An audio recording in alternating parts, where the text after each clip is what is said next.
जय गुरु जी, संगत जी। संगत जी, आज मैं अपना एक्सपीरियंस आप लोगों से शेयर करना चाहती हूँ।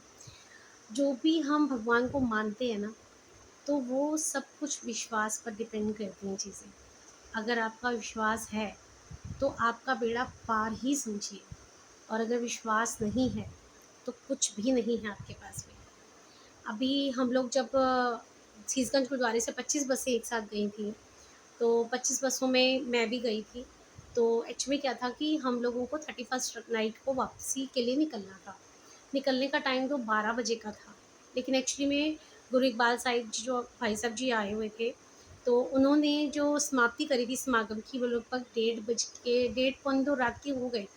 बाबा बकाला साहिब में जब 3 बजे से लेकर रात को 1:30-2 बजे के आसपास जब समागम की समाप्ति हुई, तो हमारी बस का चलने का टाइम हुआ। तो बारिश तो हो ही रही थी, जब हम अमृतसर में थे तब भी बारिश हो रही थी, 1 दिन पहले 30 तारीख को। 31 तारीख को भी बारिश हो रही थी, लेकिन 31 तारीख को शाम तक अलर्ट आ चुका था, रेड अलर्ट था कि बहुत ज़्यादा खतरे का टाइम है, और काफ़ी चीज़ें जो है अस्त व्यस्त हो सकती हैं बारिश के मौसम में। तो रेड अलर्ट आया हुआ था। अब जब रात को 2 बजे चलने की वापसी हुई, हम लोगों ने सोचा कि चलो ठीक है, बस में जितने भी लोग थे सब आपस में बात कर रहे थे कि चलो एक काम करते हैं, रेड अलर्ट तो आया हुआ है, रात को यहीं स्टे कर लेते हैं और सुबह निकलेंगे। लेकिन एक्चुअली में ऐसा पॉसिबल हो नहीं पाया, क्योंकि कुछ लोग ऐसे थे संगत जी जो वर्किंग थे, जिनको नेक्स्ट डे मंडे को अपने काम पर वापस जाना था। तो इस वजह से पॉसिबल हो ही नहीं सकता था कि हम लोग रात को वहाँ स्टे कर लें। अब ऑप्शन बचता है कि हमें 2 बजे ही बस को निकालना है।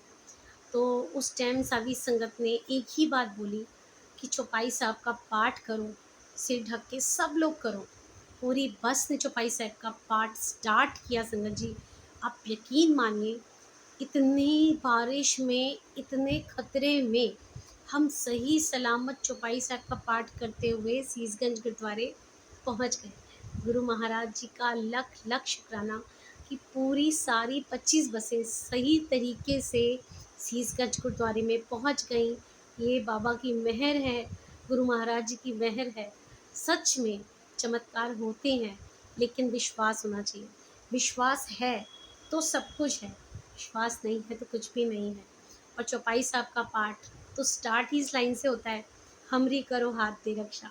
तो रक्षा का ही स्तोत्र है वो। इसीलिए संगत जी, अब जब भी कभी किसी परेशानी में फंस जाएं, कहीं ऐसी दुख हो, परेशानी हो, तकलीफ़ हो, तो चौपाई साहब का पाठ आप ज़रूर ज़रूर ज़रूर करिए। देखिएगा चमत्कार आपके साथ भी होगा। जय गुरु जी, शुक्राना गुरु जी।